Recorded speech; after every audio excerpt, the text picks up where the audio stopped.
Genèse chapitre 35. Salut, moi je m'appelle Lydia et aujourd'hui je vais lire un peu plus de la Bible en essayant de lire la Bible entière, chapitre par chapitre, jour par jour, jusqu'à la fin. Aujourd'hui je vais me concentrer sur Genèse chapitre 35. Alors, allons-y. À Bethel, Jacob construit un autel pour Dieu. Un jour, Dieu dit à Jacob, « Pars, va à Bethel et reste là-bas. Tu me construiras un autel. » C'est là que je me suis montré à toi quand tu fuyais devant ton frère Ésaü.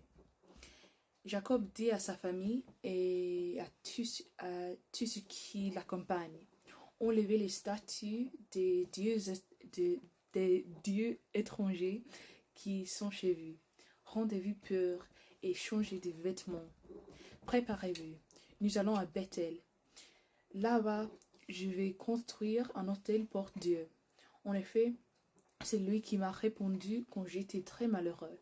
Et c'est lui qui m'a aidé partout où je suis allé. Il donne donc à Jacob toutes les statues des dieux étrangers qu'il possède. Il lui donne aussi les anneaux qu'il porte aux oreilles. Jacob les enterre sous le grand arbre sacré qui est près de Sichem. Quand Jacob et ses fils s'en vont, Dieu fait tomber une grande peur sur les habitants des villes voisines. Oui. Alors, personne n'ose les poursuivre. Jacob arrive à Luz, c'est-à-dire Bethel, au pays de Canaan, avec tout ce qui l'accompagne. Là, il construit un autel et il appelle cet endroit Dieu de Bethel. En effet, Dieu s'était montré à lui à cet endroit quand il fuyait devant son frère Ésaü. Déborah, la femme qui s'occupait de Rebecca, meurt. On l'enterre près de Bethel, sur un grand arbre. Depuis ce jour-là, on l'appelle l'arbre des larmes. Quand Jacob revient de Mésopotamie, Dieu se montre encore à lui. Il le bénit. Il lui dit, « Ton nom est Jacob, mais on ne t'appellera plus ainsi. Et à partir de maintenant, ton nom sera Israël. » Dieu l'appelle donc Israël. Il lui dit encore, « Je suis le Dieu Tout-Puissant. Je te donnerai beaucoup d'enfants. Alors, tu deviendras l'ancêtre d'un peuple et d'une communauté de peuples. Des rois naîtront de toi. Le pays que j'ai donné à Abraham et à Isaac, je te le donne. Et plus tard, je le donnerai à tes enfants et aux enfants de leurs enfants. » Puis Dieu s'éloigne du lieu où il a parlé à Jacob. Oui. Jacob dresse une pierre à cet endroit. Il verse de l'huile sur elle et un peu de vin pour la consacrer. Cet endroit où Dieu a parlé avec lui, Jacob l'appelle Bethel, c'est-à-dire maison de Dieu. Rachel meurt en donnant naissance à Benjamin. Jacob et sa famille quittent Bethel. Ils sont encore loin d'Ephrata quand Rachel met un enfant au monde.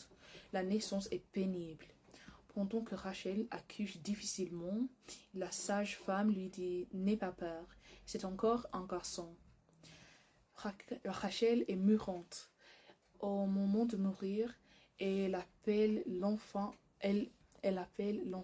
Benoni, ce qui veut dire « fils de ma douleur ». Mais Jacob l'appelle Benjamin, c'est-à-dire « fils de la main droite ». Rachel meurt.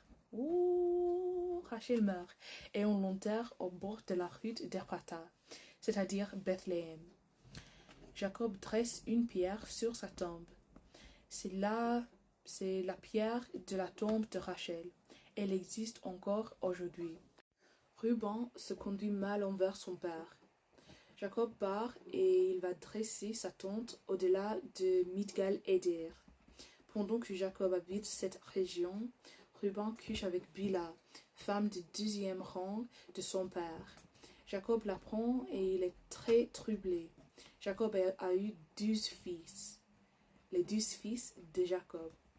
Léa lui a donné Ruben, l'aîné de Jacob, Siméon, Lévi, Judas, Issachar et Zabulon. Rachel lui a donné Joseph et Benjamin.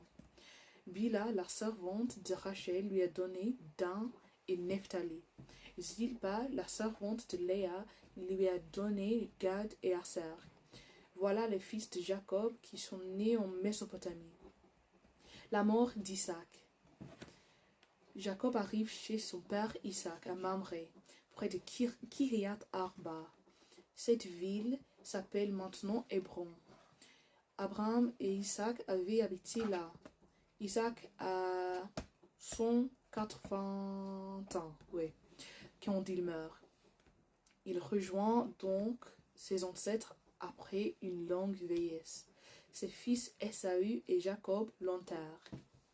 Alors, merci de m'avoir écouté aujourd'hui et de lire la Bible avec moi et aussi de supporter mon accent, ma prononciation, ma vélocité et mes erreurs. J'espère m'améliorer.